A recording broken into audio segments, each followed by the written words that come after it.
Hello, pillars of the internet. Today I will be attempting to create a new series with rally cars in Peru. This is the budget rally Moonhawk I built. Very basic configuration, but it's got the bumpers removed, some interior bits are needed removed, the roll cage, and some off-road tyres, and that's about it because it is a budget car. Just enough to get it over some of the worst terrain and things. No custom differential at all, because I didn't want that kind of stuff. I didn't want half the car going missing. The engine bay is just the inline 6 in there. Nothing too crazy, but we are going to see in this video how it does as I explain some other bits that I've got to go through the series. I don't know. Either way, get the timer up, and I have to lock that. We are in a manual transmission here, as you can see. You've got a 3-speed here, manual 3-speed, I think, which is a very odd transmission. Anyway, we'll hopefully get the revs up a little, and then we'll say go. There we are, off the line,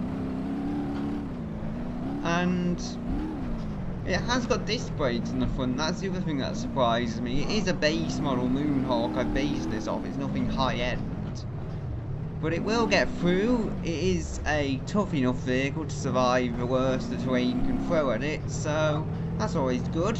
I did try a few other vehicles, such as a Legrand, but the front just collapsed on that, as did it on the other front wheel drive vehicles of the game. So I will probably use those if they have powerful enough engines, but it's just a fair scrape on the ground and then the vehicle will get stuck.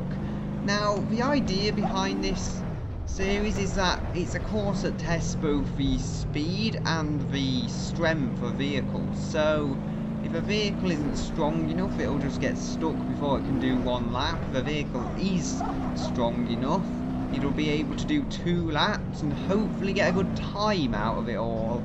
The second lap is probably good if you can get your car to survive in perfect condition. I suspect this is one of the few vehicles that would be able to do that, so that would be something. You can see here, I'm not doing a perfect job of driving it, but it is a tough vehicle. It can take some abuse. So yeah, all in all, that's a good starting point. I think something like a 90s Pessima could probably make it round the first lap at least, although the suspension would be collapsed by the time it did, so I'd need a lot of power and a decent differential to help it get up some of the later hills.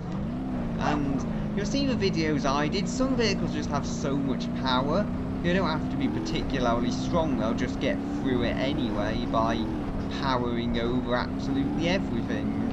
The ETK, if I'm not entirely honest, the worry was the front bumper on that more than anything. I will be using the kind of large structure to start with, because I tried spawning at the start point one time and it went horribly wrong, so I'm not bothering again. It just stuck on the loading screen. It never does that on the normal start going forwards way though, and oh dear, I've messed this up. But again, this is where it can help to have a strong vehicle, because the Moonhawk just takes it. Also, I have removed the bumpers on this because it's struggled to get up a hill. Some vehicles just won't get up a hill, hence why I'll likely be staying away from low-end vehicles here, at least really low-end, and I think this vehicle's gone. Oh dear. Just pause time for a moment so we can have a look at this thing, hopefully.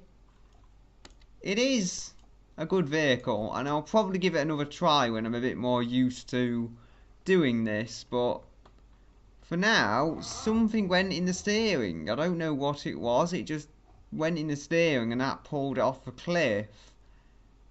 But I think I've said what I need to say, so until the next episode, or first episode as so it will be, goodbye, until another day.